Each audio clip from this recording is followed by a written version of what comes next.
사도행전 2장 1절부터 4절까지 우리 같이 합독하겠습니다. 사도행전 2장 1절부터 4절까지 같이 합독합니다. 오순절 날이 이미 이름에 저희가 다 같이 한 곳에 모였더니 호련히 하늘로부터 급하고 강한 바람 같은 소리가 있어 저희 앉은 온 집에 가득하며 불에 혀같이 갈라지는 것이 저희에게 보여 각 사람 위에 임하여 있더니 저희가 다 성령의 충만함을 받고 성령이 말하게 하심을 따라 다른 방언으로 말하기를 시작하니라. 아멘. 자, 지난 시간에 우리가 하나님 나라에 대한 얘기를 조금 했는데 조금 정리하고 갈게요. 성경에는 전반적인 중요한 주제들이 두 가지 정도 흐른다고 그랬어요. 뭐라고 그랬죠? 하나는 예수 그리스도, 그리고 십자가, 그리고 하나 더 추가한다면 하나님 나라. 하나님 나라라는 그 주제가 두 가지가 성경 66권 전반에 좀 흐르고 있는 주제인데, 예수님이 공생의 기간에도 그랬지만 부활하셔서 40일 동안도 계속 하신 얘기가 무슨 얘기였다? 하나님 나라에 대한 얘기를 하셨다라고 했어요. 왜 자꾸 하나님 나라를 얘기하셨을까? 그 얘기가 부족해서서? 아니다. 똑같은 얘기를 하셨는데 왜 그랬을까? 하나님 나라에 대한 중요성 때문에 그러셨겠죠. 제자들이 인정하지 않아서, 제자들이 오해를 풀려고 하지 않아서. 하나님 나라는 이 땅에는 없어. 죽어야지만 있는 거야. 죽으면 다 끝이지 뭐. 이런 생각들. 여러분, 우리가 예수 믿으면서도 말씀을 모르면 신앙생활에 기쁨이 없어요. 예수 믿는 게 행복하지가 않아요. 근데 예수 믿는 게 행복하지 않으면 예수를 뭐하러 믿어요? 그렇지 않아요? 그냥 맘 편하게 내 마음대로 신앙생활 하는 대로 가면 되죠. 우리가 예수를 믿는다는 건 여러분 일반 종교랑 똑같이 보면 안 돼요. 종교가 아닙니다. 그러니 여러분들이 말씀을 들을 때 잘 들으셔서 내가 잘못 아는 거 있는 것들은 빨리 바꾸시는 게 중요하겠죠. 하나님 나라는 특징이 있다고 그랬어요. 두 가지 특징이 있다고 그랬어요. 뭐라고 그랬죠? 하나님 나라는 한 가지는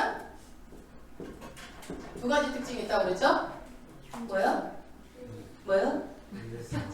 뭐라고요? 뭐라고요? 하나님 나라의 특징은 현재성. 뭐예요? 예수님이 이 땅에 오셔서 고난받으시고 죽으셔서 부활하셔서 모든 죄와 사망을 이기셨던 그 예수님의 초림으로 인해서 하나님 나라는 이미 시작됐어요. 하나님 나라가 이미 시작됐는데 왜 우리는 여전히 가난하고 왜 여전히 교통 가운데 문제 가운데 있는가? 왜? 아직 예수님이 재림하시지 않았기 때문에 하나님 나라가 시작은 됐지만 현재 이루어졌지만 완벽하게 이루어지진 않았다. 앞으로 주님이 어떻게 하시면 재림하실 때에 완벽한 하나님 나라가 이루어지는데 그 하나님의 나라는 그가 그래서 뭐예요? 또 하나의 특징은 미래성이 같이 공존하고 있다. 그래서 이 하나님의 나라가 임하게 될 때에 예수님이 재림하셔서 오는 그 하나님의 나라, 새하늘과 새 땅에 이루어지는 그 나라는 어떠한 나라냐? 예수님이 얘기하셨죠. 겨자씨와 같아. 지금의 네가 예수 믿으면서 여러분들 행복하고 기쁘고 놀라운 일도 경험했던 그 응답, 불가능한 일을 주님이 기도했더니 응답해 주셨어. 내 불치병을 고쳐주셨어 하면서 그 작고 크고 했던 그 순간순간의 그 성령 충만한 기쁨들보다 예수님 보시면 그거 내 새하늘과 새 땅 주님의 나라가 임할 때 완성될 그 나라는 그거에 비하면 겨자씨다. 겨자씨를 심었더니 나무가 돼서 새들이 깃들 정도로 큰 나무가 될 정도로 상상을 초월하는 놀라운 나라가 너희 가운데 임할 거야. 그게 바로 하나님 나라의 미래성. 우리는 현재성을, 하나님 나라를 현재 누리고도 살아가지만 앞으로 올 하나님의 나라의 기대감은 더 커야 되겠죠. 그래서 이 땅에서 고통과 고난이과 아픔과 슬픔과 모든 것들이 있는데 어떻게 하나님 나라가 있어? 라고 하지만 하나님은 이 땅에서도 하나님 나라를 누릴 수 있다라고 말씀하고 계시는 거죠. 그래서 여러분, 우리가 사실 이 현재성을 누리는 부분에 있어서 잘 안 되시는 분들이 어떻게 이것을 기대하고 있을까? 하나님은 앞으로 올 하나님의 나라에 대한 기대감만 주시고 지금은 너희가 그냥 무조건 견디기만 하라 이러신 분이 아니라는 겁니다. 여러분, 우리가 예수를 믿는다는 게 무엇일까 고민하고 의심해보고 생각해보지 않으면 그냥 아무 생각 없이 교회만 왔다 갔다 하면요 힘들어요. 신앙생활이. 내가 좀 힘들면은요 점검을 하세요. 그냥 아무 생각 없이 왔다 갔다 하지 말고 내가 뭐가 문제지? 여러분, 우리에게 지정의를 주셨잖아요. 생각해보라는 거예요. 아무 생각 없이 신앙생활 하시면 안 돼요. 학교도 아무 생각 없이 학교 다니는 애들 공부 잘해요? 목표가 없이 목적도 없이 그냥 국어니까 국어고 수학이니까 수학 이렇게 하는 애들은 공부 못해요. 그러나 뭐 수학 시간에 나누기를 배울 때 이 나누기가 왜 배워야 하는지, 나누기가 도대체 무엇이 내 인생에 무슨 도움이 되는지 이런 생각까지 하는 애와 아우 그냥 하니까 하는 값 하는 거 완전히 여러분 신앙생활에 똑같은 연차를 신앙생활을 달려가도 어떤 사람은 열매가 주룩주룩 열리면서 많은 열매들을 맺혀가느냐 그렇지 못하느냐는 얼마나 여러분들이 생각하면서 신앙생활 하느냐에 저는 그 차이라고 봅니다. 고민하세요. 많이 고민하셔야 돼요. 나는 왜 잘하지 않는가? 나는 왜 자꾸 넘어지는가? 그래서 여러분 바른 믿음을 갖고 있다면 하나님 나라에 대한 온전한 이해가 있다면 이 땅에 소망을 둘 필요가 없는 거예요. 그 얘기는 제 얘기가 아니라 성경에 수없이 얘기하죠. 너희들은 이 땅은 그림자야. 이 땅은 나그네야. 이 땅은 너희가 잠시 잠깐 머물다 가는 곳이야 라고 얘기하지만 그 누구도 그 사실을 믿지 않아요. 왜 그래요? 이 땅에서 내가 가지지 못한 것에 집착하고 살고 이 땅에 남들보다 없는 것에만 집착하고 괴로워하고 힘들어하고 그러면서 세월을 다 낭비해요. 그렇지 않습니까? 우리 자신을 봤을 때 뭔 일 하나만 터지면은 난리가 나잖아요. 그런데 하나님께서는 뭐라고 그래요? 야, 이 땅에 소망 두지 마. 이 땅은 너희가 있을 곳이 아니야. 너희가 돌아갈 본향집이 따로 있다. 하늘에 시민권이 있어. 여기에는 너희에게 시민권이 없어. 라고 말씀을 하시잖아요. 그 말씀을 하나님께서 끊임없이 우리에게 들려주셔도 믿지 않았던 제자들, 21세기를 살아오는 우리도 여전히 믿지 않고 있는 우리. 그래서 그렇다면 정말 다시 우리가 나중에 주님이 반드시 다시 오신다고 하셨고 오실 것을 믿습니까? 진짜 믿어요? 주님 진짜 다시 오십니까? 근데 우리가 이렇게 살면 안 되잖아요. 올라가신 그 모습 그대로 다시 오니까 분명히 구름 타고 오시겠죠. 천군 천사와 함께 오시겠죠. 오실 때 다시 오셨을 때에 우리에게 주어진 하나님 나라, 나에게 주어진 하나님 나라가 여러분 상상이 초월이 돼야 되는데 기대감이 없다면 이 땅의 이 힘들고 어려운 시간을 어떻게 견뎌낼 것인가. 여러분 이게 만약에 진짜 주님이 오신다는 여러분 믿는다고 다 했어요. 그러면 이 땅에서 우리에게 다시 오실 예수님을 기다리는 우리에게 진짜 복이 뭐냐는 거예요. 진짜 복이. 여러분 복 그러는데 우리가 진짜 복이 뭐냐는 거예요. 여러분들은 무엇을 복이라고 생각하십니까? 아파트 넓은 평수 아니라고 그랬잖아요. 돈 많은 거? 자식 잘 되는 거? 뭐 건강의 복? 물론 복, 팔복 세상에서 말하는 그런 뭐 여러 가지 복들이 있죠. 그것도 복이죠. 당연히 복이지만 우리가 하늘의 시민권을 둔 자들에게 진짜 복은 뭔지는 여러분들이 그것을 놓치면 어느 순간 나는 세상의 복을 따라가는 사람이 되어 있는 거예요. 오전에도 목사님 계속 말씀하시잖아요. 그게 성령의 인도냐 마귀의 속임수에 따라가느냐. 그래서 지난 시간에 얘기했던 거는 심령이 가난한 자가 복이 있다. 절박한 심정으로 하나님 나라를 구하는 자가 복이 있는 자다라고 주님 말씀하고 계시고 또 애통하는 자가 복이 있다. 애통은 단순히 어떤 아파하고 슬퍼하는 것이 아니라 나한테 있어야 될 하나님의 성품이 없고 있으면 안 되는 마귀의 속성들이 내 안에 있는 것을 주님 나는 왜 이럽니까? 라고 가슴을 치며 애통해하는 그런 기도를 하는 사람을 애통하는 자라고 얘기했어요. 그래서 예를 들어서 신약에서 나왔던 세리와 같은 기도. 하나님 부끄러워서 기도조차도 못하고 바리새인들은 대로에 나와가지고 막 손을 높이 들고 막 내가 며칠 금식을 했고 11조를 했고 막 이렇게 당당하게 기도하는데 세리는 누가 볼까봐 숨어서 흘려하는 기도 나는 죄인입니다. 괴수입니다 했던 그 기도를 하나님은 그 세리의 기도를 더 들으시고 인정하셨지 않습니까? 여러분은 무슨 기도를 하고 계십니까? 세리의 기도를 하고 계세요? 오전에 회개해야 된다는 말씀을 수십 번 말씀을 하셨는데 내가 죄인이라는 것이 인정되지 않으면 어떻게 회개가 되겠습니까? 여러분 내가 죄인이라는 생각이 있으세요? 내가 죄 가운데 있었던 나를 공중 권세 잡은 자의 지배 아래 있었던 나를 주님이 나를 선택하셔서 자유케 하셨다는 사실을 믿으십니까? 진짜 자유가 있으세요? 이거를 계속 여러분 어느 날 있는 것 같고 어느 날 없는 것 같고 그래요. 충만하면은 주님 지금 오셔도 내가 막 기쁨으로 맞이할 것 같아. 그런데 오늘 조금만 성질 내놓으면 오늘 절대 오시면 안 되잖아요. 우리가 그게 연약한 거예요. 그래서 우리는 여러분 내가 50일 작정 기도도 중요하지만 오늘 하루 기도하는 게 더 중요해요. 오늘 기도를 해야 돼. 오늘 50일은 우리에게 있을지 없을지도 몰라요. 사실은. 그렇지만 그 작정 기도라는 거 주는 것은 뭐예요? 그렇게라도 기도하게 만들려는 하나의 의도고 또 성령 강림절까지 우리가 성령을 사모하라는 의도로 하는 거 아니겠습니까? 어쨌든 하나님께서 내가 우리에게 말씀하고 계시는 거 지난 시간 여러분들은 무엇으로 애통하고 있습니까? 어떻게 어떻게 하나님 나라에 대해서 예수 그리스도에 대해서 주님이 아니면 안 됩니다. 하나님 나왔으면 죽어요. 하나님 없으면 난 안 돼요라는 절박함이 나한테 있는가 그 점검을 해보라고 계속 말씀을 드렸어요. 여러분 이거는 어떤 뭐 신앙에 오래된 사람만이 고민하는 것이 아니라 내가 예수님께서 다시 오실 예수님을 믿고 있다면 그분이 반드시 다시 오셔서 내 이름을 부를 것을 믿는다고 한다면 여러분 내가 무엇에 미치어 있는지 무엇에 관심을 두고 있는지 어디에 절박함을 두고 있는지를 여러분 반드시 점검하는 시간이 있어야 됩니다. 그렇다면 내 기도가 어디에 퍼센테이지가 다 투자되고 있는지 한번 보세요. 그게 여러분들의 현 주소고 현 믿음입니다. 자, 그렇지만 여러분 나는 왜 저 사람처럼 안 될까요? 하나님 그거를 괴로워하라고 이 말씀을 하시는 게 아니라 하나님은 다른 사람들은 누가 뭐라고 해도 주님은 내 중심을 보잖아요. 여러분 늘 얘기하잖아요. 비교하면은 목회자들 중에서도 목사들 중에서도 훌륭한 목사님 얼마나 많습니까? 대단한 목사님. 근데 만약에 저 같은 것을 왜 하나님 굳이 세우셔가지고 하면서 파고들기 시작하면 저는 이 자리에 쓸 수가 없어요. 그렇지만 어때요? 한 영혼이라도 살리려면 하지.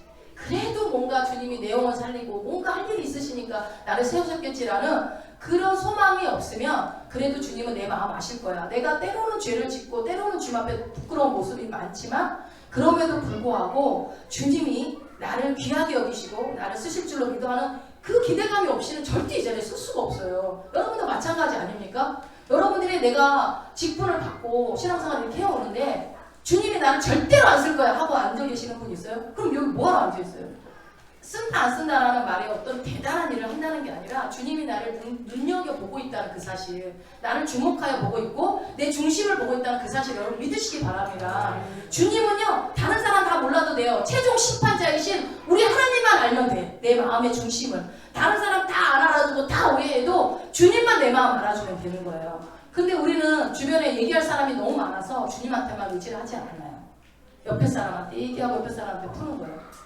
그러니 여러분 우리의 판단과 하나님의 판단은 다르기 때문에 여러분들이 세상적인 기준과 세상적인 그런 사람들이 얘기하는 것에 귀가 커져 있었다면 오늘 그 길을 받으시고 주님이 나를 어떻게 보는지 내가 주님을 어떻게 생각하는지 이러한 고민들을 그러한 절박한 마음들을 가지시기를 축원드립니다.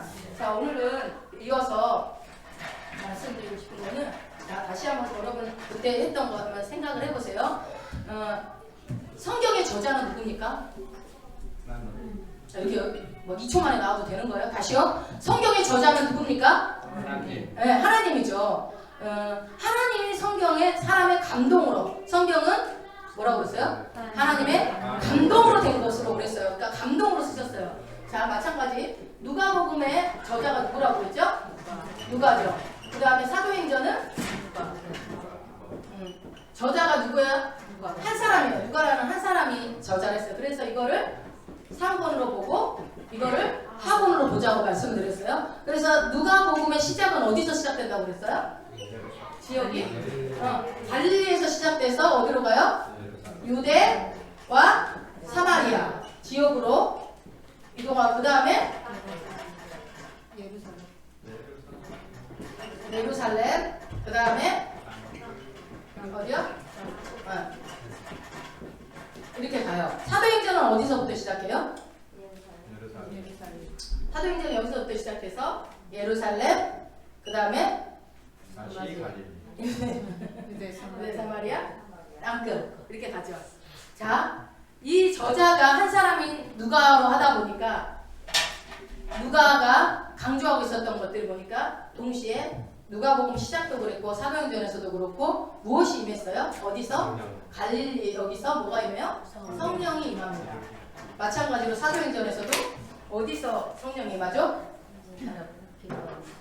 누구한테? 예루살렘에 언제요? 오늘 방금 읽었잖아요. 무슨 절에 뭐가 임해요? 성령이 임합니다. 시작했던 그 지역에서 뭘로 시작을 해요? 성령으로 시작한 것을 의도적인 누가라는 저자가 의도적으로 했다는 걸 볼 수 있어요. 그래서 이 패턴이 같아요. 누가복음하고 사도행전은 패턴이 같아요. 자, 오늘 읽었던 본문의 사도행전 2장 1절부터 4절까지는 명절이 어떤 명절이죠? 오순절날. 오순절날이 이뤘더니 뭐를 하기 시작했어요? 성령이 임해서 사람들이 다 방언을 하기 시작했어요. 그때 몇 명이 모였었죠? 처음에 말고 나중에 성령 받은 사람 120명. 120명이 모여가지고 함께 뭐를 했어요? 기도를 하다 보니까 성령이 내렸는데 성령이 어떻게 임했어요? 한꺼번에 임했죠? 아니죠. 뭐라고 임했죠? 각 사람에게 임했잖아. 3절 읽어봅시다. 불의 혀같이 갈라지는 것이 저희에게 보여 각 사람에게 싸잡아서 임하지 않았어요. 한 사람 한 사람에게 성령이 임했다는 것을 말했어요. 각 사람의 머리 위에 성령이 임했는데 어떻게 임했대요? 마치 불의 혀. 불의 혀는 어떻게 생겼어요? 불의 혀는 어떻게 생겼을까요? 이게 보니까 여러분 봐봐요. 여기 보니까 불의 혀같이 갈라지는 것이 저희에게 어떻게 돼요? 보였대. 참 궁금해. 불의 혀같이 보이는 게 모든 사람이 봤다. 저 사람 성령이 임하네? 영안이 열려서 보여진 건지 실제 막 연기 같은 게 막 불의 혀처럼 있었는데 그건 모르겠어요. 하여튼 보였대. 이게 도대체 무슨 의미일까? 자, 누가복음에 성령이 임했던 걸 한번 우리 들어가 머리를 이제 생각해 봅시다. 마태복음과 마가복음은 예수님이 침례를 받으실 때 성령이 임했는데 어떨 때 성령이 임했다고 그랬어요? 세례를 받는 그 순간에 성령이 임했다라고 마태복음과 마가복음 나와 있지만 유일하게 누가복음에는 어떨 때 성령이 임했다고 그랬죠? 일단 세례를 받으시고 나오셔서 기도하실 때에 성령이 임한 걸로 나와 있어요. 누가복음 3장 22절 한번 읽어봅시다. 성령이 형체로 비둘기같이 그에 의해 강림하시더니 라고 나와 있어요. 자, 여러분 여기서 질문을 드릴게요. 한번 생각을 해봐요. 지금 무작정 듣지 마시고 오후 예배는 졸리니까 제가 질문을 드리면 적극적으로 틀려도 저희한테 대답을 해보세요. 자, 왜 예수님은 성령이 어떻게 임했다고? 무슨 모양으로? 비둘기같이 임하고 사도행전의 오순절에 임했던 120명의 사람들에게는 불의 혀같이 임했을까요? 각 사람에게 불의 혀처럼 오순절 때는 임했는데 예수님은 왜 비둘기처럼 임했을까요? 예수님은 죄가 없으시죠. 죄가 없으니까 비둘기. 이 사람들 죄가 많으니까 불로 진짜 많이 다 버려 그냥. 일리 있네. 일리 있어요. 그럼 우리는 100% 불의 혀네? 자, 잘 들으세요. 저 2번 얘기 안 하겠습니다. 다 틀렸어요. 자, 예수님 당시에 이스라엘은 독립국가였습니까? 아니죠. 누구의 속국이었죠? 로마의 속국이었어요. 로마의 속국으로 있었기 때문에, 그러니까 우리나라 일제강점기를 생각하시면 되죠. 로마의 속국으로 있었는데, 그래서 그 기록에 의하면 로마 황제가 나타날 때, 여러분 로마 황제가 나타날 때 깃발을 들고 다녔어요. 깃발매. 황금으로 된 봉이 있고 그 위에 깃발이 퍼덕이는데 그 황금봉이 나타나면 뭐가요? 깃발이 펴는데 거기에 황제를 상징하는 동물이 그림이 그려져 있었어요. 누굴까요? 아, 뭘까요? 비둘기? 독수리. 비둘기가 아니라 독수리. 맞아. 그래서 황제를 상징하는 독수리가 그냥 날개를 팍 펴고 있는 막 웅장한 비둘기가 딱 깃발이 있는 거예요. 그래서 황제가 나타나면 제일 먼저 뭐가 보여요? 황금봉이에 독수리가 보이는 거예요. 그래서 어디 가도 저 황제 있나 보다 이렇게 생각하는 거예요. 그래서 황금 독수리상 그러면 누구를 생각해요? 무조건 로마 황제를 생각하는 거예요.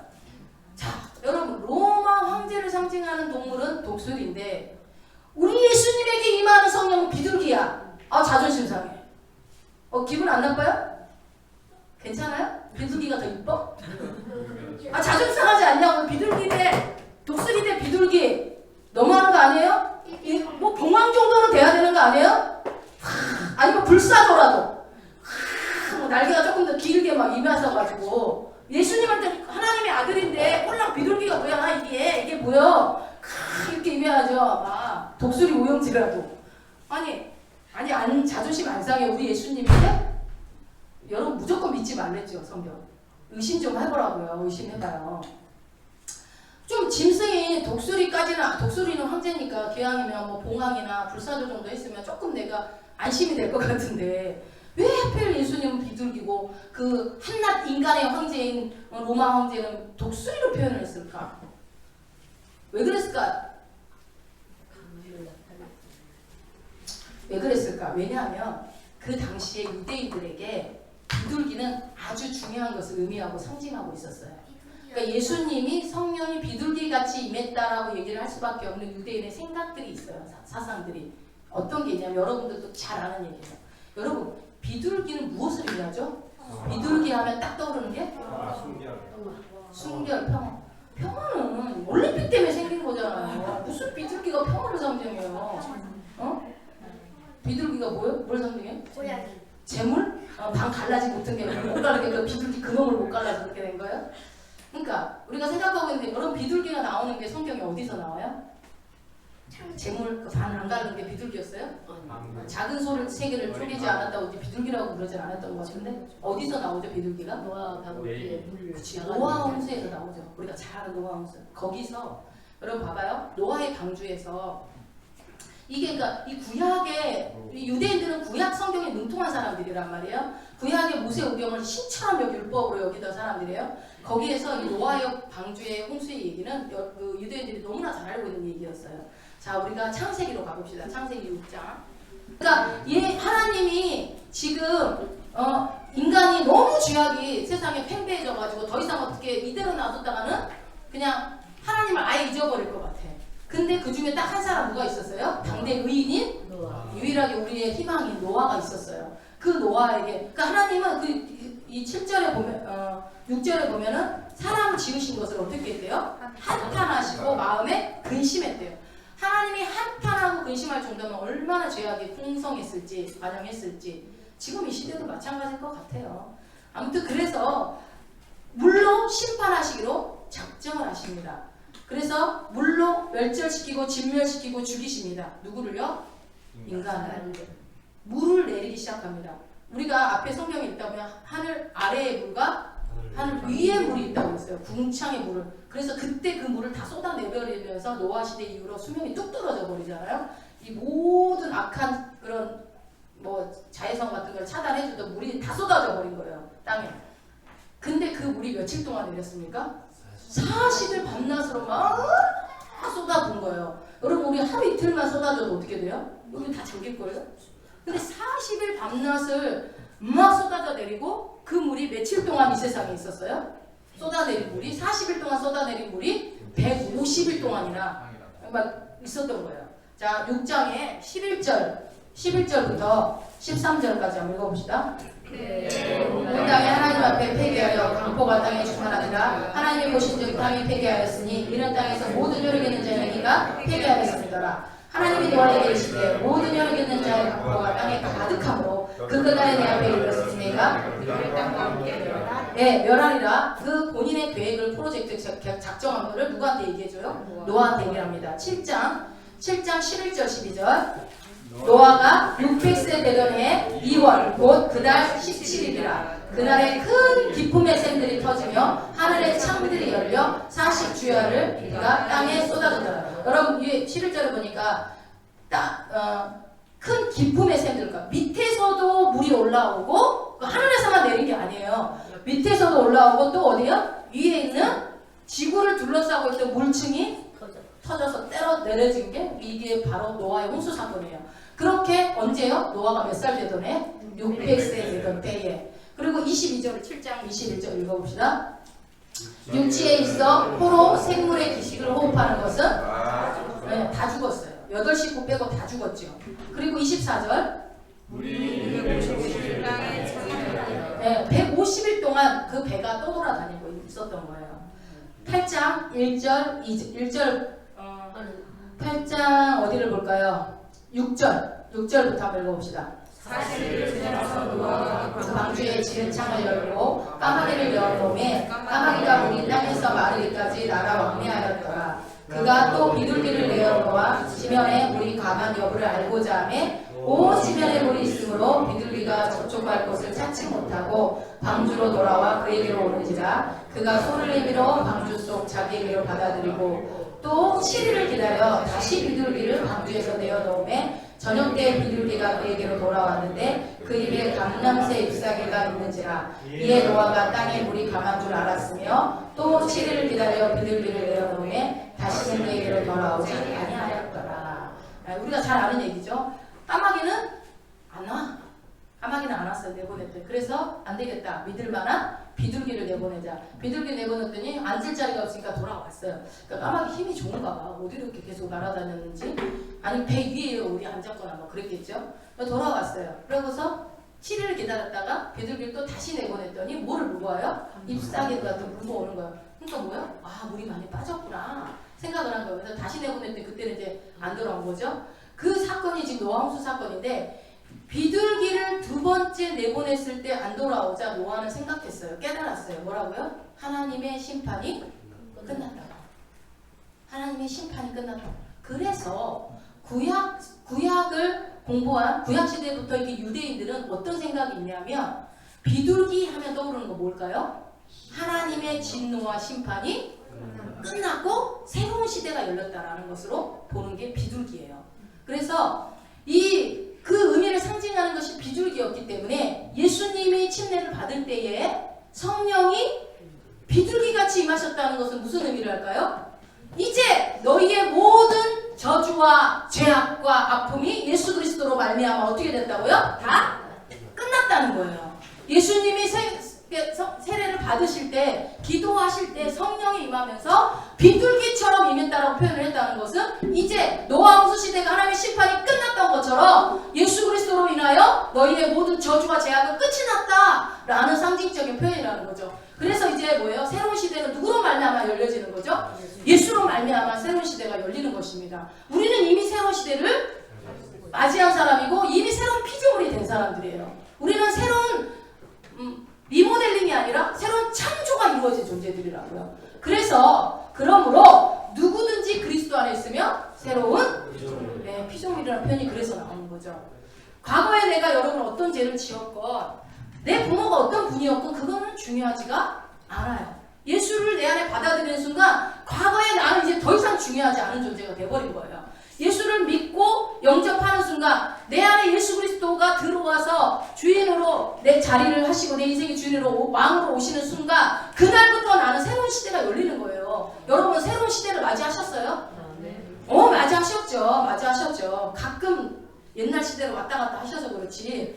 이제는 구약의 모든 사슬과 저주와 심판은 다 끝난 거예요. 하나님이 끝을 내신 거라니까요. 여러분 이제 다음 주에 주님이 이번 주 고난주가 끝나고 다음 주에 부활절을 맞이하시는데 그 예수님이 오신 이유가 우리에게 새로운 시대를 주시려고 죽음에 매여서 두려움에 떨던 우리에게 자유를 주시려고 예수님이 오셨다고요. 그래서 이번 한 주간 어때요? 죽음을 준비하는 예수님에게 가장 고통의 시간일 것이고 가장 기쁜 준비의 시간일 것이라는 거죠. 그래서 이제 여러분들이 이 말씀을 예수님이 내 안에 계신다는 것을 여러분 믿는다면 그분이 성령이 비둘기같이 임하는 그 모습처럼 예수 그리스도를 말미암아 새로운 시대가 열리고 새로운 삶이 열리고 나는 새로운 피조물이 되었다는 사실을 여러분이 믿는다면 여러분 그 말씀 붙잡으세요. 늘 얘기하잖아요. 말씀을 붙잡고 반응하시라고. 오늘 내가 이 말씀 붙잡고 하나님 나를 심판하시는 이 두려움에서 내 안에 있었던 내가 예전에는 죄악 가운데 있었던 내가 두려움에 떨었던 내가 이제는 자유함을 얻습니다. 모든 저주와 심판은 끝났습니다. 예수 안에 있으면 결코 정죄함이 없습니다. 나는 자유합니다. 여러분 늘 선포하세요. 왜 맨날 두려워서 떨지 마시고 여러분에게 세상에 21세기의 새로운 시대가 진짜 시대가 아니고 진짜 새로운 시대는 예수가 내 모든 저주와 심판을 끊어버리시고 모든 죄악을 사망 권세를 이기시고 나에게 자유함을 주는 거예요. 이거는 여러분 내가 예수 안 믿던 시절만 생각을 해봐요. 얼마나 고통스러웠어요. 모태신앙은 이런 경험 없어서 너무 불쌍해. 우리는 알아. 모태신앙들은 모르죠. 태어날 때부터 예수 믿었고 뱃속에서 믿었으니까 너무 불쌍해. 모태신앙. 그런데 나중에 믿었던 사람들 많이 두들겨 맞고 온 사람들이나 아니면 어떤 누군가에 의해서 왔던 사람들 생각해보면 다시 돌아가라면 돌아갈 수 있어요? 5억 줄게. 한번 생각해봐요. 갔다가 다시 인디하고 돌아올래요? 돈 받고? 여러분 고린도후서 5장 17절 그런즉 누구든지 그리스도 안에 있으면 새로운 피조물이라 이전 것은 지나갔으니 보라 새 것이 되었도다. 아멘. 여러분 이전 것은 지나가죠. 여러분들의 과거, 여러분들의 부모, 여러분들의 그런 거 중요하지 않아. 내가 어저께 개망나니로 어저께까지 산 거 중요하지 않습니다. 않습니다. 오늘 여러분들이 이 말씀 붙잡는다면 여러분에게 새 시대가 열린 거예요. 나는 새로운 피조물이라니까요. 제발 믿어주세요. 네? 이 믿음으로 내 삶에 선포를 하시라고요. 여러분 막 기도 세게 하는 게 중요한 게 아니라 기도 세게 하지 말고 말씀을 세게 선포하세요. 그냥 목소리 큰 게 중요한 게 아니고 막 내가 막 정제감이 있어요. 나 이러다가 지옥 가는 거 아니야 그러면서 거기 파묻혀 있지 말고 그러면은 눈물을 크게 대성 통곡하고 울면 하나님이 해결해 주시려나? 아니요! 이미 예수 믿었으면 이미 새로운 피조물이라니까요. 눈물 많이 한 바가지 흘린다고 용서되고 한 대접 흘린다고 용서 안 해주는 거 아니라고요. 이미 여러분의 새로운 피조물이라고 몇 번 얘기해요. 근데 왜 헌 사람으로 옛사람으로 자꾸 돌아가려고 하냐고요. 바울이 그래서 로마서에서 막 애타잖아요. 왜 자꾸 막 갈라디아서에도 보면 왜 자꾸 옛날로 돌아가려고 하느냐. 하나님 짧게 해주신 것을 다시 그냥 예수님이 십자가로 한 번에 다 해결하셨는데 왜 자꾸 돌아가려고 하느냐. 여러분 제발 돌아가지 마세요. 나는 새로운 피조물입니다. 네, 그래서 두려워하지 마세요. 여러분 하나님의 나라가 내 안에 있는데 이 땅에서는 완전하지 않기 때문에 환란이 있다니까요. 어려움이 있어요. 고난이 있어. 그런데 그것에 빠져들 필요가 없어요. 이 땅에 있는 동안에만 잠깐 내가 당하는 고난을 어떻게 하면 돼요? 주님 뭐라고 그래요? 고난이 왔냐? 어려운 일이 있냐? 구하라고 그러잖아요. 선포해라. 두려워하지 말라고 그래요. 주님은 여러분 성경 전반에 얼마나 많은 말씀이 우리를 힘주고 위로합니까? 두려워 말라. 내가 너와 함께한다. 내가 불 가운데 가도 내가 함께할게. 물 가운데 가도 내가 함께할게. 뭐가 두렵냐? 먹을 거, 입을 거, 마실 거? 야! 들에 꽃나무 새들 봐봐. 걔네들은 막 배틀질도 안 하고 아무것도 안 하는데도 잘 먹고 잘 사는데 니네는 내 자식인데 내가 너네 안 먹이겠냐? 뭐가 굶어 죽을까봐 그렇게 두렵냐? 뭐가 이렇게 걱정되냐? 제 목소리를 듣지 말고 주의 목소리로 이 소리가 들려지길 바래요. 네? 두려워하지 말고 선포하세요. 그럴 때마다 이놈의 마귀 새끼가 또 이렇게 나를 정죄하네. 그럼 그 찬양을 하든가 뭐라고 그러죠? 예수 안에 있는 나에게 결코 정죄함 없네. 여러분 누가 여러분을 정죄해요? 예수님도 없다고 더 이상 너 죄 없다라고 얘기를 했는데 누가 정죄해요? 마귀 따위가 나를 정죄한다고 해서 넘어가면 여러분 마귀를 더 신뢰하는 거지. 마귀 말 듣지 마세요. 과거의 죄, 부모의 죄 이런 거 매이지 마세요. 선포하십시오. 새로운 날이 열렸다. 따라합시다. 새로운 날이 열렸다. 새로운 날이 네, 여러분 아멘. 새로운 날을 이 오순절의 성령의 임한 사건은 그래서 어마어마한 사건인 거예요. 그럼 또 질문을 드릴게요, 여러분. 자, 예수님은 비둘기처럼 왜 임했는지 이제 우리가 이해를 했어요. 오순절에 120명이 있는 사람들에게 불의 혀처럼 임했어요.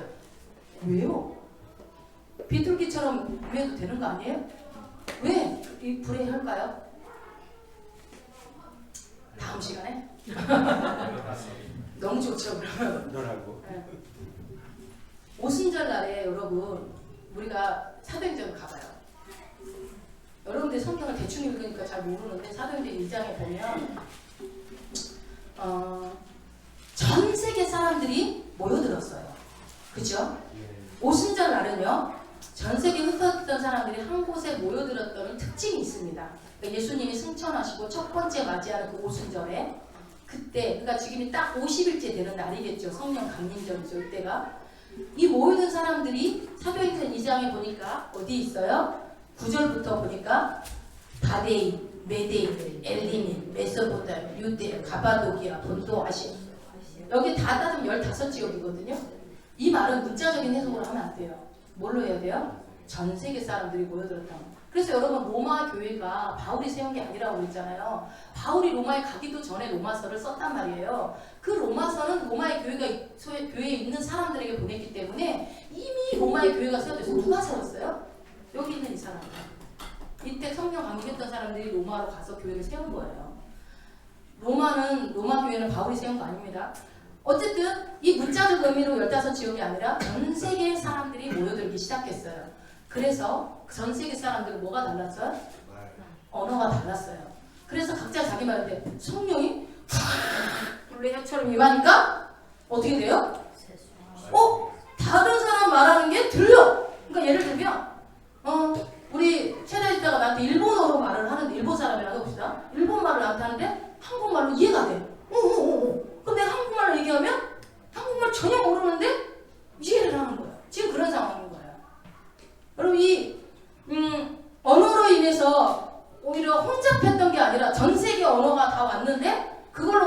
아니라 어땠어요? 언어를 이해하기 시작했던 순간이 이루어졌어요. 자, 이 사건은 구약의 어떤 사건과 정확히 반대가 됩니까? 그렇죠. 빨리 나와야지. 우리 성경 그렇게 나오는데 창세기 몇 장에 나와요? 11장에 나오는 바벨탑 사건. 자, 안 가셔도 돼요. 자, 흩어졌던 사람들이 오순절날 다시 모여서 서로 다른 언어를 사용함에도 불구하고 베드로가 가는 설교가 들려졌어요. 그래서 막 5천 명이 막 회개하고 막 돌아서고 막 이랬단 말이에요. 거기는 유대인만 있었던 게 아니라니까요. 막 다 들리는 거예요. 베드로가 방언으로 셀라살라 했을지 그냥 아람어를 했을지 그건 모르겠어요. 그러나 다 알아들었다고 그랬어요. 왜? 회개하고 돌았었으니까. 그런 마치 자기 언어처럼 들려졌던 그 순간이 오순절인데, 이 오순절 사건이 구약성경 11장 가면 바벨탑 사건에 보면 하나님이 인간들이 탑을 쌓기 시작하죠. 뭐 하려고요? 야, 우리가 같이 쌓아가지고 누구처럼 되자고요? 하나님처럼 되려고요. 여러분, 선악과를 따먹은 이유가 뭐예요? 하나님처럼 되려다는 게 됐어요. 여러분, 누구 혹시 여러분들 중에 내가 하나님처럼 되려고 하는 생각은 일찌감치 접으시기 바랍니다. 바로 죽습니다. 잘못하면. 바벨탑 사건을 바라고 하나님이 그 바벨탑 사건으로 통해서 언어가 한 언어였던 것을 흩트러 버립니다. 하나님의 저주와 심판이 임했던 사건입니다. 그래서 우리가 영어 공부를 하고 이 바벨탑 사건 때문에 이 언어가 어디 마음대로 외국도 못 나가는 그런 사태가 벌어졌는데, 그거는 하나의 뭐였어요? 하나님의 저주와 심판이었잖아요. 그 저주와 심판이 완벽하게 회복된 것이 뭐예요? 이 오순절 사건이에요. 불의 말, 불의 혀처럼 임해야지 성령이. 이해가 되십니까? 네. 그래서 예수 그리스도의 그 침례 사건하고 오순절 사건의 공통적 의미는 이제 예수님, 그러니까 성부, 성자, 성령 삼위일체 그 성령 안에서 이제 구약의 모든 저주와 심판과 그 진노가 끝이 났고 무엇으로? 성령으로 예수 그리스도의 새로운 시대가 시작됐다라고 선포하는 거예요. 여러분, 이게 이 오순절이 어마어마하게 큰 의미가 있는 거죠. 이것을 얘기하고 있는 게 사도행전입니다.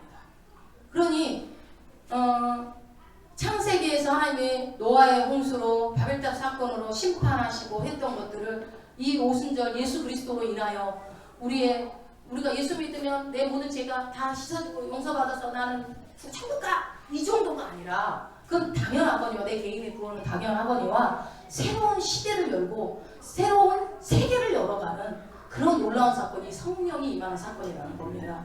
이 새로운 날을 여러분 살고 싶지 않아요? 살고 있어야 되죠. 이미 여러분 우리가 어제와 오늘을 연결시키지 마세요. 이게 여러분 이게 말씀을 막 읽고 묵상하고 하면 할수록 중요한 건 언제나 오늘이더라고요. 우리가 오늘을 살지 못하는 게 제 자신을 봐도 항상 내일부터 열심히 하지 뭐. 오늘 못했네. 너무 그 회개를 너무 악용해. 예. 어제의 죄와 오늘과 연결시키지 마시고 성령님으로 말미암아 예수 그리스도로 말미암아 이 모든 것이 끝났다라는 것을 믿으셔서 내가 그것을 회개했다면, 여러분이 지은 죄를 내가 하나님 앞에 철저히 회개했다면 그냥 오늘을 사세요. 오늘이 새날인 겁니다. 날마다 새롭다 그러잖아요. 아침에 주의 인자하심이 새롭게 오늘을 새로운 하루를 주는데 우리는 어제 그 고통을 오늘까지 끌고 갑니다. 어제 아픔을 오늘까지 끌고 갑니다. 주님 그러지 말라고. 한낱 괴로움은 그날에 족하다고 말씀하시는 거예요. 왜 그랬을까요? 여러분 감정적으로 여러분 잠자고 일하면 다 없어지지 않는데 왜 그랬을까요? 인식하라는 거예요. 새로운 날이 왔다. 여러분 그 아픔이 슬픔이 고통이 나를 올가매지 못한다는 얘기예요. 돌려 얘기하면 내가 붙잡고 있는 거지 그것이 여러분들을 올가맬 수 있을 힘이 없다니까요. 마귀는 우리를 못 죽여요. 그러니까 죽인다는 말은 믿는 자들로 하여금 한 영혼이라도 뺏어가려는 마귀가 죽는 사자같이 다니는 삼킬자를 찾지만, 그런 사람들은 그 말씀이 믿어지지 않고 두려워서 떠는 사람들은, 틈을 준 사람들은 어쩔 수 없이 당할 수밖에 없겠죠. 그러나 이 말씀, 내가 그리스도 안에 새로운 피조물이 됐고 내가 새로운 시대를 살아가고 있고 오늘은 새로운 날이고 오늘 내가 주님과 함께 가리라라는 결단 속에 여러분들이 간다면 주님이 어떻게 해야지요? 오늘 하루를 승리하게 하시면 여러분 오늘만 살면 되는 거예요. 그래서 아무것도 염려하지 말고 근심하지 말라고 그러고 너희들은 그러면 안 된다라고 얘기하는 이유가 뭐냐면 우리는 그런 존재라서 그래요. 우리는 내일 걱정 안 해도 되는 사람이에요. 근데 우리가 예수님이 그래서 너희 하나님 말씀을 수없이 얘기하잖아요. 그러니까 화도 오늘까지 품고 내일까지 가지 말라고 하는 이유도 내 있을지 우리는 모른다는 거죠. 언제나. 그러니까 죄도 오늘로 끝내고, 뭐 아픔도 슬픔도, 그리고 기쁨은 또 오늘 새로운 기쁨이 또 시작되는 거고. 그래서 여러분과 맨날 기도하고 맨날 와서 또 매일 성경 읽고, 아우 어제 그제 일주일치 한 달치 막 생각하고 앞으로 뭐 이렇게 생각을 하니까 지겹다는 말을 해요. 아, 또 왜 언제까지 가야 돼? 또 해야 돼? 근데 여러분, 그냥 나는 나에게 오늘 하루밖에 시간이 없어라고 생각을 하면, 오늘을 살면요, 그럼 지겨울 시간이 어디 있습니까? 오늘을 살아야 되잖아요. 오늘은. 이게 성경에서 얘기하고 있는 거거든요. 주님은 내 자녀가 제발 그랬으면 좋겠대. 제발 내일 걱정하지 말고 그냥 오늘. 그러니까 제가 그 생각을 해봤어요. 어떤 이제 우리가 여러분들이 많은 물질적인 고민들이 대부분 1번이잖아요. 물질에 대한 고민들이 제일 많죠. 이 시대가 만몬이, 이게 마귀가, 물질 마귀가 지배하는 시대이기 때문에 그래요. 나만 그런 게 아니고 시대 자체가 물질 만능주의 시대이기 때문에. 그런데 제가 모두가 다 빚도 있고 한 달 한 달 나가야 될 지출들이 있고 이런 고민 속에서 그럼 왜 예수 믿는 사람들이 이런 고민하면 안 되는데 이런 생각들을 하면서 생각을 하니까 어저께 제가 이제 우리 조선장님이 시골 갔다 오면서 엄마가 또 발발에 싸준 거를 냉장고에 넣는데 들어갈 자리가 없는 거예요. 막 사골 얼린 거 주고 막 옥수수 얼린 거 주고 막 떡 한마디 한 무대게 해갖고 주고 막 이런 거. 시금치까지 막 냉장고 터질라 그러는 거예요. 그래서 한 석 달, 6달은 뭐 든든하거든요. 전쟁이라도 집에 있어도 배고파 굶는 집에 막 쌀까지 막 보내주시니까 아니 이렇게 먹을 거 입힐 거 마실 거 우리 부모님이 해주는 것 같지만 결국 누가 먹이시는 거예요? 여러분 물질에 다 어려움 있죠? 여기 없는 곳 하나도 없는 것 같은데 딱 보니까 다 어려워. 근데 나 하루에 먹을 거 없어서 한 끼밖에 못 먹는 거예요. 손 드세요. 우리 집에 와서 내가 냉장고 퍼드릴게. 나 삼시세끼 먹기 힘들다 하시는 거. 진짜 한 끼도 안 굶겨요. 하나님은. 진짜 야 먹는 거가 다냐? 저한테 이럴 거죠. 좋은 옷도 입어야지. 뭐. 근데 성경은 마실 거, 먹을 거, 입을 거 고민하지 말라는데 그거 뭐예요? 그것도 주님이 주겠다는 거 아니겠어요? 너무 많더라고요. 너무 많다는 얘기를 하는 거예요. 사실은. 그런데 있는 건 안 보여. 터질 듯한 냉장고는 안 보이고 그냥 통장에 잔고만 보이는 거예요. 뭐 없는 것만. 그러면 부모님이 잘못하신 거지. 그런 걸 뭘로 보내? 현금으로 주시고. 그러면 아멘 할 텐데. 그러니까 우리가 받은 게 너무 많은데 없는 것만 보려고 작정하면 없는 것도 너무 많죠. 근데 없게 하신 것도 주님이 하시는 일이라는 겁니다. 여러분, 우리가 이 성령을 우리에게 오순절날 성령을 주시면서 모든 저주와 그 모든 것들을 심판을 끝내시고 진노를 끝내시고 우리에게 새로운 시대를 주셨던 그분이 너희가 무엇을 준다고 그래요? 예수님이 내가 가야 너희에게 유익인데 내가 가고 나면 성령을 선물로 너희에게 주겠다고 그래요. 성령은 뭐예요? 선물이에요. 선물. 선물은 그냥 거저 주는 거예요. 선물. 근데 그 선물로 말미암아 그 성령이 오심으로 말미암아 우리의 모든 고민이 끝이 났다는 거예요. 그 선물을 받아들이는 순간 우리는 다 끝이 나는 거예요. 염려 근심이. 그러면 어떻게 하면 여러분 성령의 충만함을 받을 수 있죠?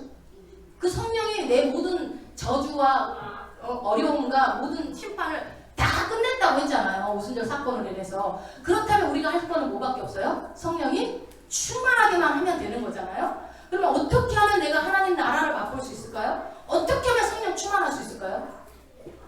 다 모르시는 분. 여기 다 모르시는 분 아무도 없을걸요? 정연이도 알걸? 너 모르냐? 개인적으로 와. 우리 다 알고 있잖아. 알고 있으신 분 아멘. 네, 성령 충만. 이 설교 아마 수백 번 들었을걸요? 성령은 그러니까 우리가 성령 충만하면 사도행전 저자는 두 가지로 얘기를 해요. 성령 충만에 대해서. 방법, 비법. 여러분 비법을 알고 싶으세요? 성령 충만의 비법, 방법? 근데 다 알고 있잖아요. 성령은 언제 임했어요? 예수님도 오순절 120명도 언제 임했다고요? 네. 다 알고 있네요. 기도할 때 임했어요. 성령은. 그 사건을 사도행전에서 쫙 나열하고 있어요. 사도행전 2장에는 120명의 사람에게 성령이 임했고요. 사도행전 8장에 가보면 베드로와 요한이 누구한테? 사마리아 사람들한테 안수할 때 성령이 임합니다. 사마리아 사람은 뭐예요? 누구예요? 이방인들에게도 성령이 임합니다. 사도행전 9장에 가면은 뭐가 나와요? 베드로가 기도할 때 다비다가 살아나요. 죽었던 다비다가 도르가가 살아나요. 그리고 사도행전 10장에 가면 이방인이었던 고넬료가 어떻게 돼요? 가서 기도해 주니까 온 집안이 성령을 받게 되잖아요. 그죠? 그 집안까지. 그래서 구원을 받게 됩니다. 그리고 사도행전 12장에 가면 성도들이 기도할 때에 베드로가 옥에 갇혀있던 베드로가 옥문이 열려져서 풀려서 나와요. 그리고 사도행전 13장에 갔더니 안디옥 교회가 금식하며 기도하니까 성령께서 나타나셔서 예언의 말씀을 합니다. 너희는 이렇게 하라. 여러분 내가 막 걱정되고 두려워 기도 안 해서 그래요. 기도 안 했다는 말은 막 2시간 3시간 막 빠지지 않고 해서 그 얘기가 아니라 여러분이 진짜 하나님 인도하심을 받고 싶으세요? 내 인생이 어떻게 될지 궁금하세요 혹시? 궁금해요? 500원. 도대체 하나님 뜻이 어디 있는지 모르겠으세요? 그런 일 있잖아요. 뭐 하면 돼요? 여러분들이 제일 싫어하고 늘 제일 많이 들었던 말 할게요. 뭐 하고요? 기도하세요. 죽은 것 같은 내 삶에 새 생명을 움트게 하기를 원하십니까? 내 삶이 죽은 것 같아요? 새 생명이 싹이 돋아나는데 나도 내 인생이 진짜 내 삶에 진짜 꽃이 폈으면 좋겠다 하시는 분 있으세요? 답을 드리겠습니다. 기도하세요. 내게 닫혀져 있는 베드로가 갇혀져 있던 그 옥문이 기도할 때 열렸던 것처럼 중보기도에 열려져서 뭐 말도 안 되게 그 옥문을 통과해서 밖으로 나왔던 것처럼 여러분의 인생에 닫혀져 있는 혹시 인생의 옥문이 있으세요? 닫혀져 있는 문이 해결되기 원하십니까? 열려지기 원하십니까? 그럼 어떻게 해야 돼요? 기도하세요. 아, 저것도 또 똑같은 소리 한다. 여러분, 성령은요 분명하게 말씀하세요. 뭐라고요? 성령 충만을 여러분 만약에 성령 충만하는 비법을 제가 알려드린다고 지금 받아 적으세요. 얘기한다고 합시다. 자, 성령 충만한 비법은 잘 들어봐. 이게 진짜 이거는 100%야 100%. 성경을 창세기부터 요한계시록까지 도시 하나 틀리지 말고 적어봐. 그럼 너는 평생 성령 충만하다? 그럼 여러분 안 쓸래요? 쓸 거야 아마. 쓸 거야 분명히. 두 번째, 그것도 힘들어? 그럼 내가 이런 방법을 너무 많아. 목 너무 많아? 10%? 5천만? 너무 많아? 500? 성령 충만. 그러면 그 순간 500이 뭐야? 50억도 가진 것 같은 삶을 살 수 있는데 500 아무것도 아니잖아. 뭔가 우리 사기꾼 같네. 어쨌든 어떤 뭔가 이렇게 눈에 보이는 방법을 여러분들이 제시하려고 하면 해보려고 할 거예요. 그만큼 여러분들은 성령이 충만한 것이 얼마나 나의 유익인지 알고 있다는 얘기를 하는 거예요. 그러나 성경에서는 뭐라고 그래요? 성령 충만함을 받는 비결에 대해서 너무 뭐라고 해요? 너무 쉽게 얘기해요. 너무 어이가 없게 얘기해요. 뭐라고 그래요? 방법은? 기도해. 기도. 그 맨날 들었던 그 기도. 제가 옛날에 한때 젊었을 때 목사님 설교 들을 때마다 또 분명히 기도하고 말씀과 기도라고 할 것이다. 역시나 그러고서요 그렇게 교만했던 때가 있었어요. 분명히 저 주제는 제목은 다르지만 결론은 다 기도하라고 그럴 거다. 그러면서 기도 안 했어요 저. 참 그때 기도했으면 더 큰 힘을 냈을 텐데. 왜? 여러분 우리는 기도를 좀 무시하는 경향이 있어요. 우리가 기도하는 교회라고 하고 맨날 와서 기도한다고 하지만 여러분 솔직히 말해요. 여러분 기도 무시한다니까요. 무시하는 경향이 있다면 저도 그렇고 기도 무시하는 경향이 있어요. 왜요? 누구나 다 할 수 있으니까. 여러분 기도가 예를 들어서 이 목사님만 혼자 유일하게 할 수 있는 기도라고 해봅시다. 그 옆에 사방 2m 안에 들어와야지만 그 기도가 가능하다고 생각해봅시다. 피 터지겠죠. 밤에 막 무슨 수를 써서 그 옆자리 2m 안에 들어오려고 선착순 5명밖에 안 돼. 야, 기도는 근데 그렇지 않잖아. 아무 때나 언제 어디서나 누구나 다 할 수 있는 게 기도다 보니까 우리 무시하는 거예요. 그렇지 않습니까? 근데 그렇지 않잖아요. 사실은 누구나 할 수 있는 게 기도예요. 기도할 때 기도하는 사람에게 뭐가 임한다고요? 성령이 임한다고. 이거는 여러분 룰이에요. 어쩔 수 없어요. 성령은 기도할 때 임해요. 그리고 그 닫힌 문이 그때 열리기 시작해요. 기도할 때 성령이 임하시면. 성경에 나와 있는 너무 기본적이고 단순한 원리들을 여러분 우리가 무시하는 경향이 있다는 거예요. 그저 신비스러운 것만, 그저 뭔가 막 기도하다가 뭐가 번쩍 지나가는 것만, 그런 것만. 여러분 그런 거는 몰라도 신앙생활 큰 문제 없어요. 그거 안 보셔도 돼요. 꼭 보지 않아도 돼요. 그게 다 보여야 하는 것만이 믿음의 척도였다면 다 보이게 해줬겠죠. 근데 성경은 줬잖아. 이 성경의 속에 다 나와 있잖아. 우리가 이렇게 알고 있는 기본 진리에서 여러분 다시 한번 들어가보세요. 기도하면 뭘 받는다고요? 성령을 임한다. 성령이 기도해야 임해요. 성령이 임해야 내 인생에 새로운 시대가 열린다고 그랬어요. 자, 나의 닫힌 문이 열리고 죽어있는 영이 살아나고 절망이 소망으로 바뀌고 나의 갈등이 선택이 어려운 순간에 여러분 뭐 하면 풀어주신다고요? 기도하면 성령이 풀어주신다고요. 그러니까 기도한 내가 푸는 게 아니라 기도를 내가 했기 때문에 되는 게 아니라 기도할 때 성령이 일하실 수 있다고요. 성령을 일하게 만드는 건 기도기 때문에 내가 하는 게 아니라 내가 기도함으로 인해서 그 성령이 내 삶 가운데 일을 하신다고요. 그래서 에레미야 33장 3절에 뭐라고 그래요? 너는 내게 부르짖으라. 내가 내게 응답하겠고 내가 알지 못하는 크고 비밀한 일을 보이겠다고 말씀하시잖아요. 길이 없는 게 아니에요. 길이 없는 게 아니고 뭐예요? 내 눈에 안 보이는 거예요, 여러분. 길은 다 보였어요. 여러분 답을 다 알고 있다니까. 여러분이 지금 너무 고민하고 있는 거, 너무 해결되지 못하고 있는 거, 그 문제의 답 다 알고 있다니까요. 근데 안 해서 그래요, 안 해서. 부르짖으면 응답해 주겠대요. 그러면은 뭐예요? 왜 응답이 없어라고 말하기 전에 뭐라고 해야 돼요? 내가 부르짖었는가? 그거를 물어봐야죠. 내가 부르짖었는가? 진짜 절박한 마음으로 내가 그분이 하실 거라 성령이 하실 거라 믿음을 가지고 기도했는가? 그래서 여러분 항상 믿음으로 구한 것은 받은 줄로 믿으라는 말씀이 뭐예요? 믿음이 같이 요구가 되는 거예요. 기도는 무조건 와서 시간을 때우는 게 기도가 아니라 내 가리워진 눈은 기도할 때 보여지기 시작하는 거예요. 그러니까 그냥 기도 안 하고 그냥 생각만 한다고 되는 것이 아니라 여러분 그러면 근데 난 뭘 기도해야 될지 모르겠어. 그럼 어떻게 해야 돼요? 그럼 뭘 해야 돼요? 여러분 내가 기도할 때 누가 일하신다고 그랬어요? 성령이 임하셔서 성령이 일하잖아요. 그러면 내가 뭘 기도해야 될지 모르면 뭐를 위해서 기도해야 돼요? 성령이 충만하게 해달라고 해서 그 기도만 하면 돼요. 여러분 이럴 때 여러분 이렇게 말씀 들을 때 지가 빡 와버려요. 야 잡다구리 기도 다 할 필요 없네. 성령 충만만 기도하면 되겠네. 주여 나를 성령 충만하게 안 하면 나는 못 살겠습니다. 내가 이 문제 때문에 나 언제까지 나 성령 충만 이 문제 해결해 주세요. 이거는 주님이 하실 일이니까 내버려 두고 어떻게 해요? 성령 충만함을 나에게 절박한 마음을 주세요. 나에게 애통하는 마음을 주세요. 나에게 가난한 심령을 주세요. 하나님 나라로 인하여 내가 만족할 수 있는 내 마음을 변화시켜 달라고. 주의 성령이 충만하게 임해 달라고. 주님 나를 붙잡아 달라고. 주의 성령이 오셔서 나를 점령해 달라고. 나를 통치해 달라고.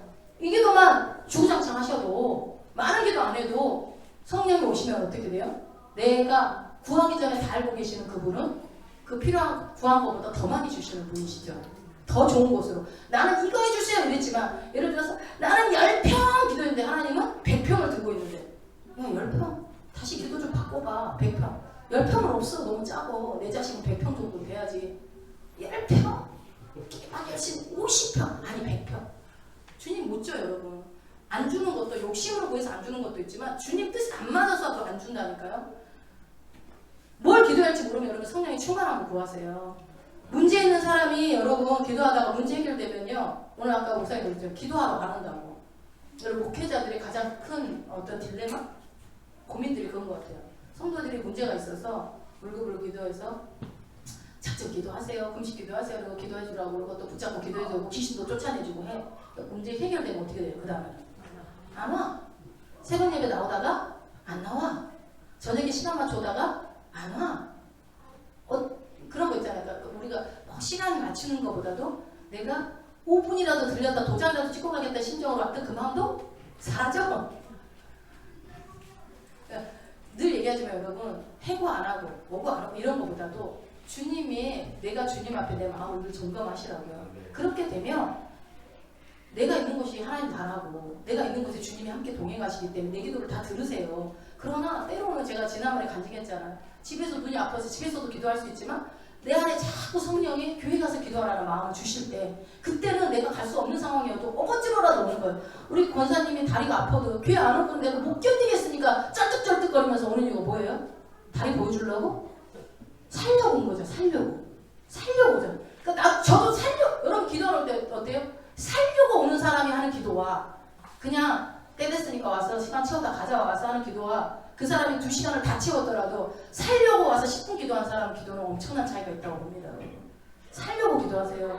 내 영혼이 죽은 줄도 모르면 그것밖에 슬픈 일이 없어요. 예수 안에 지혜와 보화와 모든 보물이 다 있다고 하는데 그러면은 잡다구리 구할 필요도 없이 그 예수만 하나님 나라만 구하면 되는데 그러니까 싸잡아서 막 이거 기도할까 저거 고민할 거 없이 그 예수가 내 안에 와버리면 끝나는 문제인데 치혜가 없으니까 엉뚱한 거를 구하는 거 아닙니까? 여러분 일평생 내 소원 뭐예요? 내 주 예수님만 사랑하며 사는 거. 그 마음이 주님이 들어주시지 않겠습니까? 그 기도야말로 주님이 제일 기뻐하시는 기도겠죠.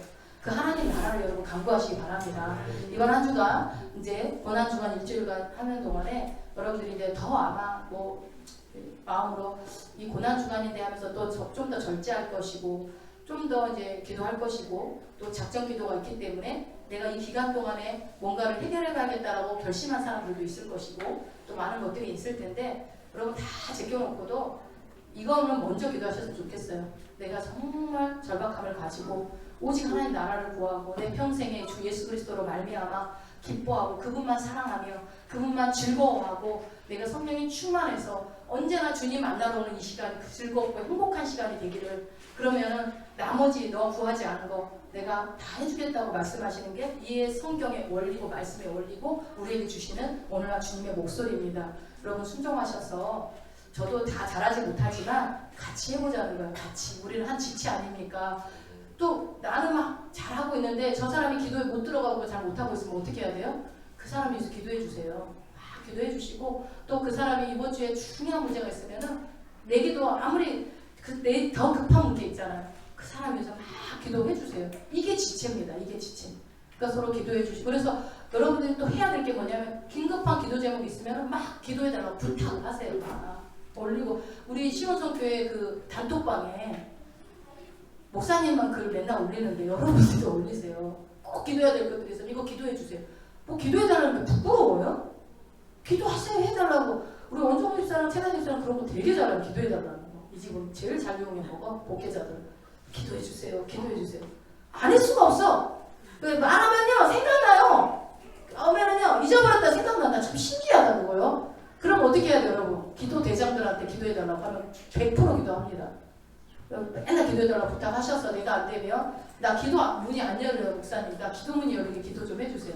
막 이렇게 자꾸 소통을 하시면 이 앞으로 40일 50일 뿐만 아니라 우리는 죽을 때까지 기도 생활을 해야 되잖아요. 매일매일 기도의 승자가 될 줄로 믿습니다.